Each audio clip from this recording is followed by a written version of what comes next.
Salve Maria, fiel católico, eu sou Henrique Sebastião, redator, autor e editor católico, diretor da Fraternidade Laical São Próspero e do site ofielcatólico.com.br há 18 anos. Esta conferência é a primeira de uma série programada para pelo menos 10 partes, as quais completarão um pequeno curso oferecido gratuitamente aos nossos inscritos. É a concretização de um projeto que vem sendo elaborado já há alguns anos. Um estudo completo sobre o maior problema da Igreja dos nossos tempos e a causa direta da grande crise que nos assola há 6 décadas. O Concílio do Vaticano II, com as suas radicais consequências para o modo de vida católico, com a fé autenticamente católica e a sua consequente vida de oração, frequência aos sacramentos e seus princípios morais aplicados ao cotidiano do fiel.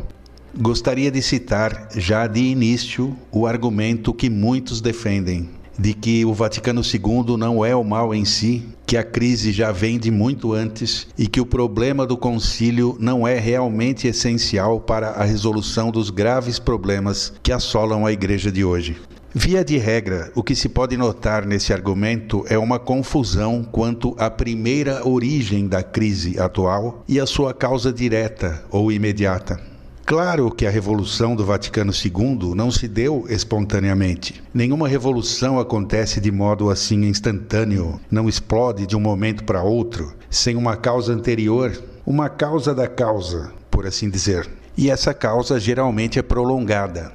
Um balão de ar, por exemplo, ele só estoura quando o material de que é feito deixa de ser capaz de suportar o ar dentro dele. A pressão excessiva faz romper o material, provocando o estouro. É preciso que haja essa quantidade excessiva de ar que não se acumula instantaneamente.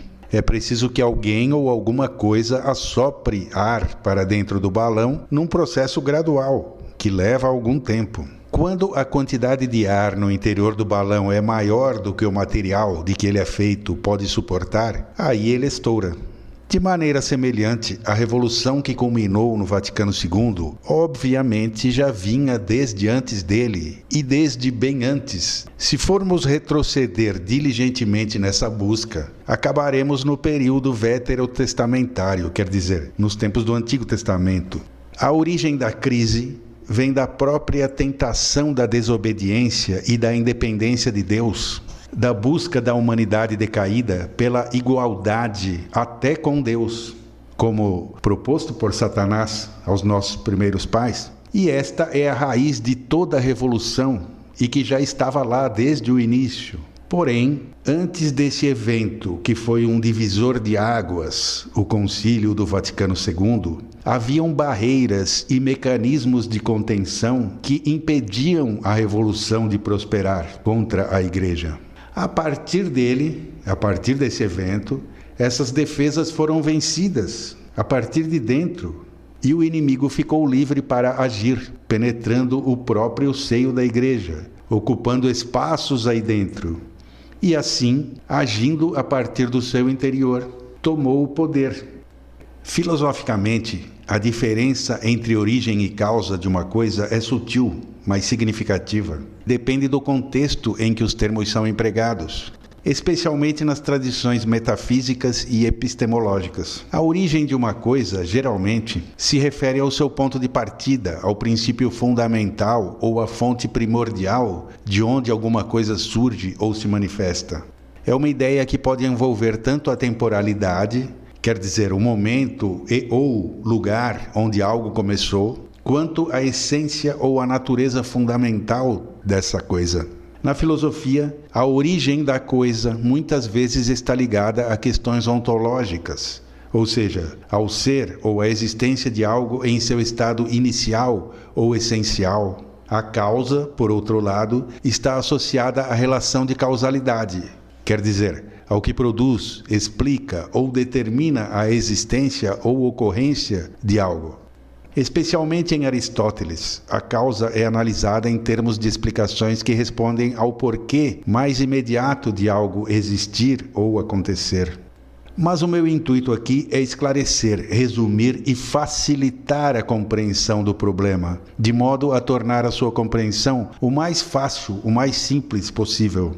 Assim, eu não vou entrar nos 4 tipos de causas propostos por Aristóteles, material, formal, eficiente, final, que abrangem diferentes aspectos do que faz uma coisa ser o que é ou ocorrer como ocorre.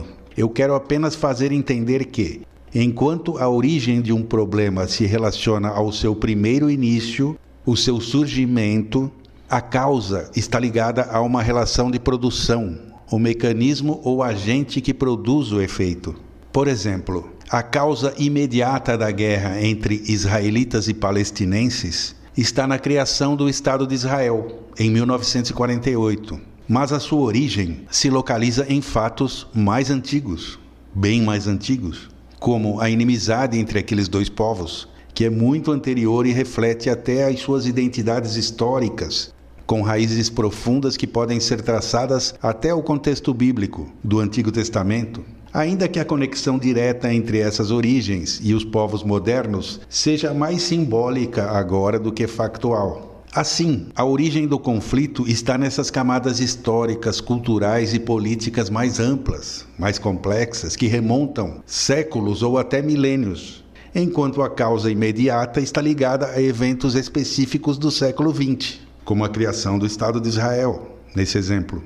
A origem é mais difusa, enraizada na formação das identidades coletivas e nas disputas pela terra, enquanto a causa imediata é um ponto de inflexão que cristaliza essas tensões em um conflito aberto.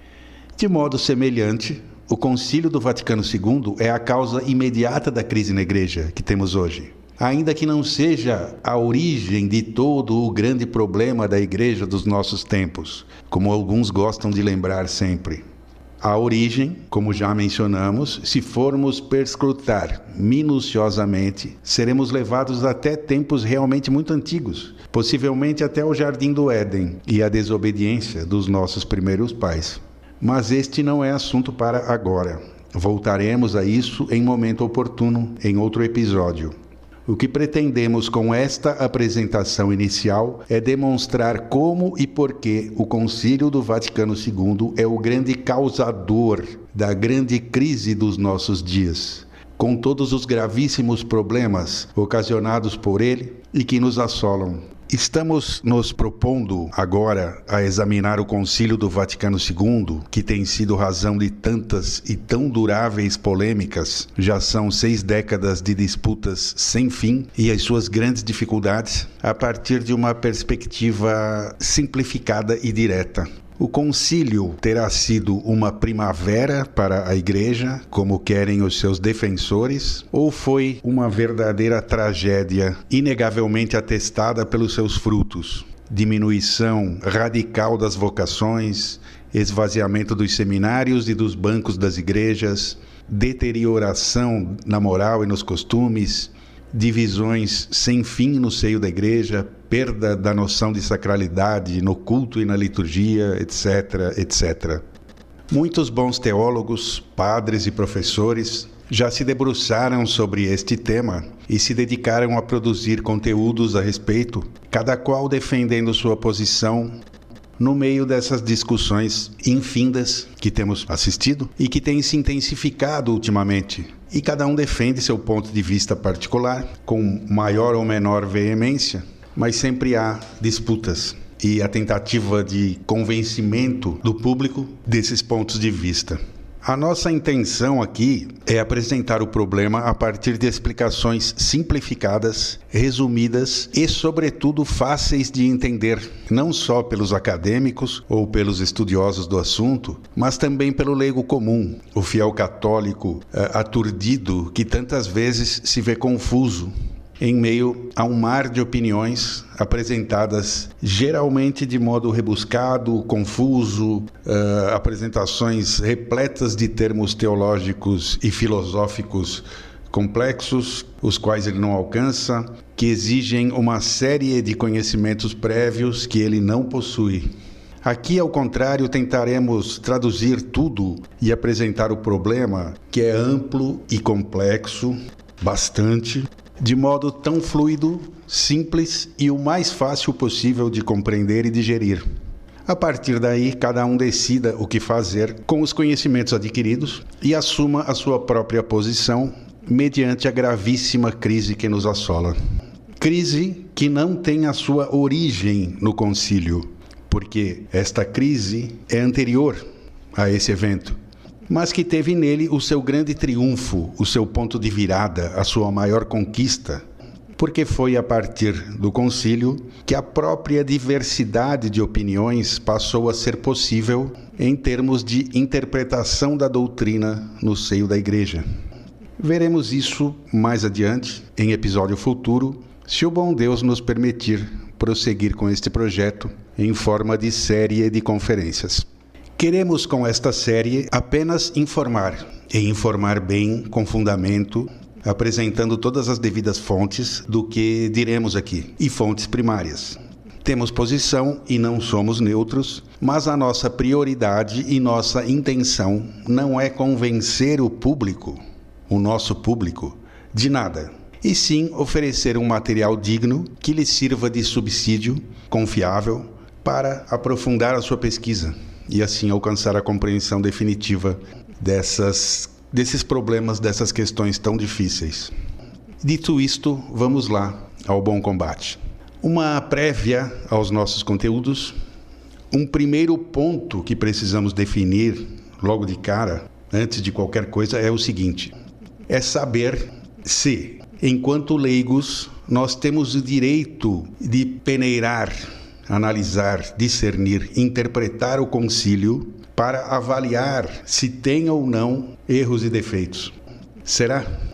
Sim, nós temos esse direito. Primeiro, porque o próprio Código de Direito Canônico, promulgado em 1983, segundo as diretrizes do mesmo Vaticano II, em seu cânone 212, garante aos leigos o direito e, mais do que isso, imputa-lhes o dever de manifestar as suas próprias necessidades, principalmente espirituais, e seus próprios anseios. E mais ainda, diz o Código de Direito Canônico, vigente, aspas, de acordo com a ciência, a competência e o prestígio de que gozam, têm o direito e às vezes até o dever de manifestar aos pastores sagrados a própria opinião sobre o que afeta o bem da Igreja e deem a conhecer essa sua opinião também aos outros fiéis leigos. Fecha aspas. Código de Direito Canônico de 1983, cânone 212, parágrafos 2 e 3. Agora veja, este Código de Direito Canônico, que nos garante esse direito e nos incumbe desse dever sagrado, é o documento formal da Igreja produzido a partir do Concílio Vaticano II e pelo Concílio Vaticano II indiretamente, o qual apontara a necessidade de revisar o Código de 1917, anterior, para refletir a nova visão eclesiológica inaugurada por ele mesmo, o Concílio, que passou a enfatizar, a partir daí, a Igreja como povo de Deus, bem como a colegialidade episcopal, o protagonismo inédito dos leigos de forma complementar à hierarquia eclesiástica nas decisões e ações da Igreja a partir daquele ponto. Isso conforme a Constituição Dogmática Lumen Gentium, o Decreto Apostolicam Actua Citatem, a Constituição Pastoral Gaudium et Spes. Em 1963, João XXIII criou a Comissão Pontifícia para a Revisão do Código de Direito Canônico para reformar o Código de 1917, trabalho que foi continuado por Paulo VI e concluído sob João Paulo II. O Código de 1983, assim, incorpora as doutrinas do Vaticano II e as suas mudanças. Trata-se de uma resposta às orientações do Concílio Vaticano II e um produto indireto deste.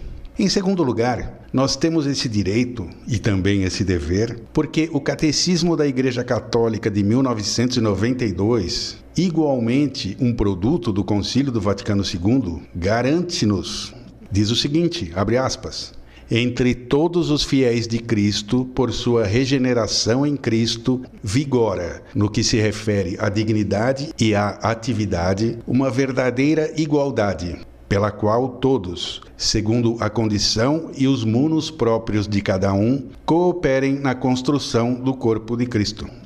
Catecismo da Igreja Católica, número 872.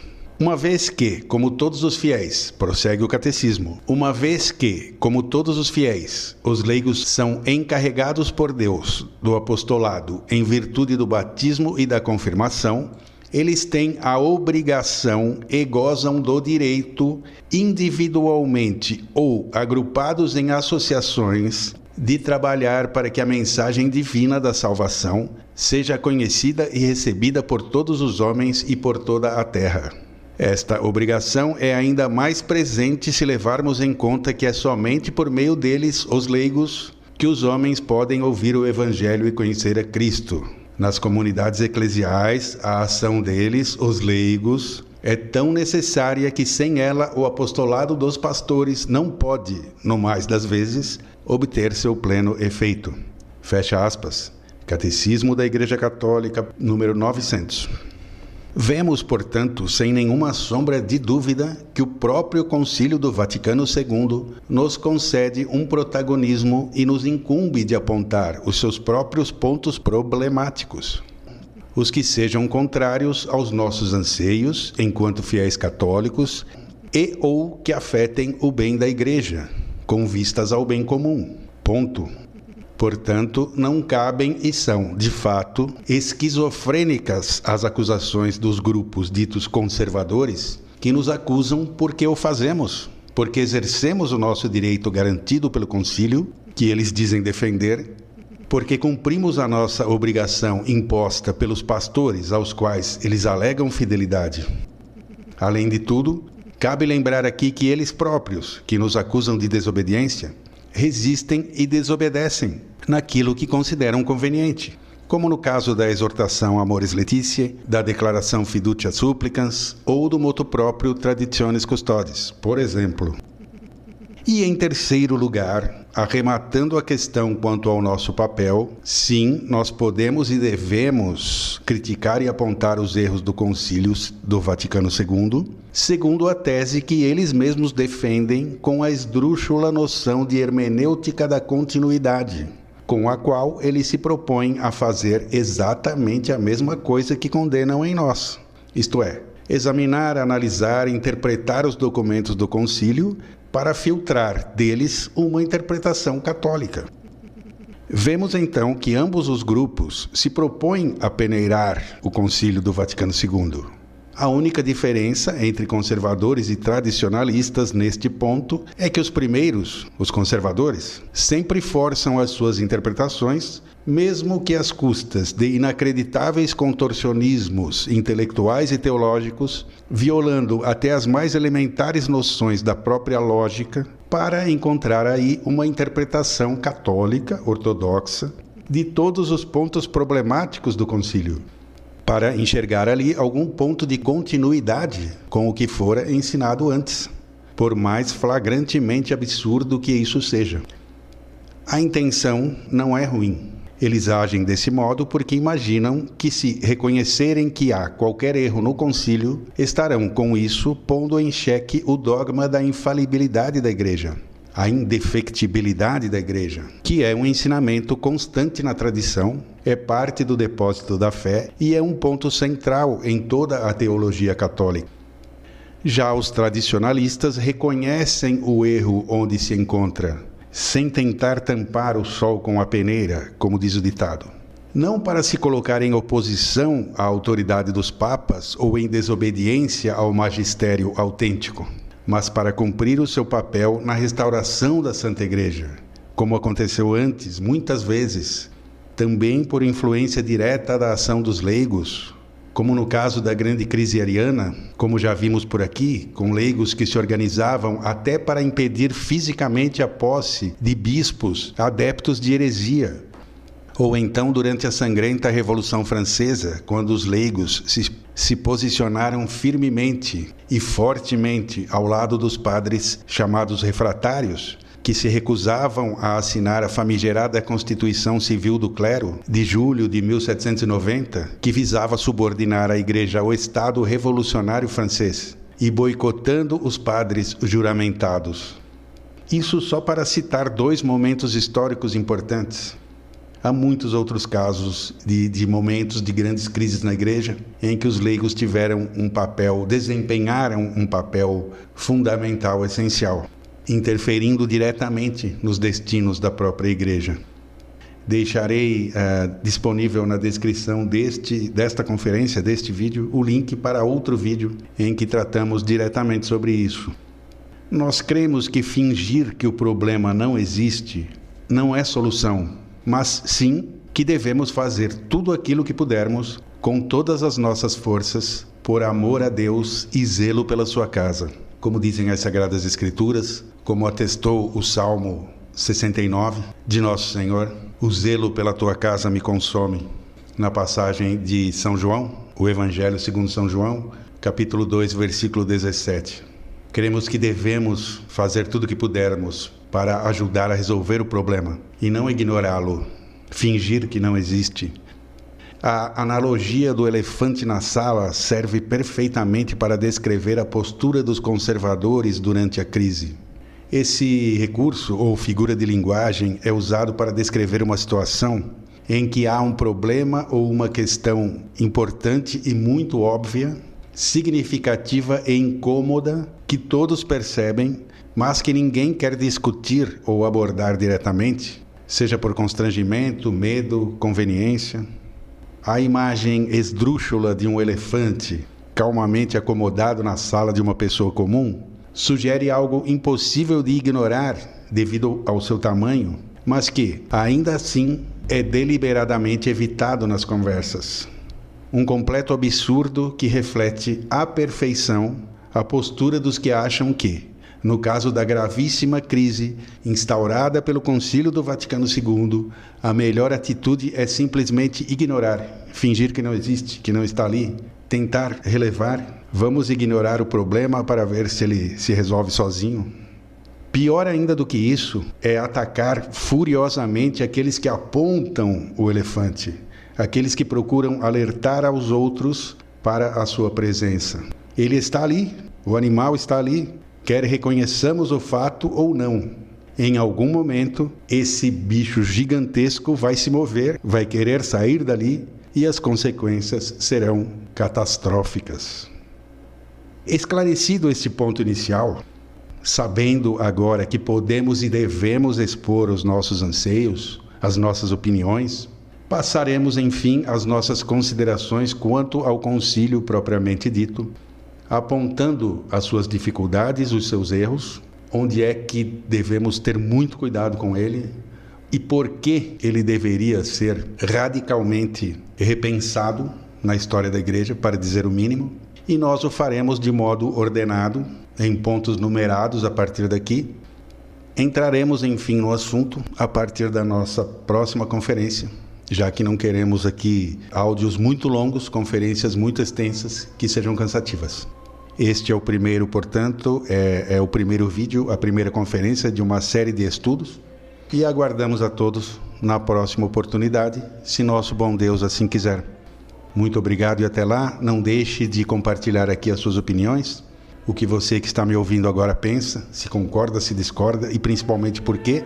E também, se puder, nos fazer um favor, aqueles que se inscrevem neste canal, aqueles que ativam o sino das notificações, aqueles que compartilham estas nossas iniciativas com outras pessoas potencialmente interessadas, muito nos ajudam a continuar trabalhando. Deus vos guarde a todos. Até a próxima.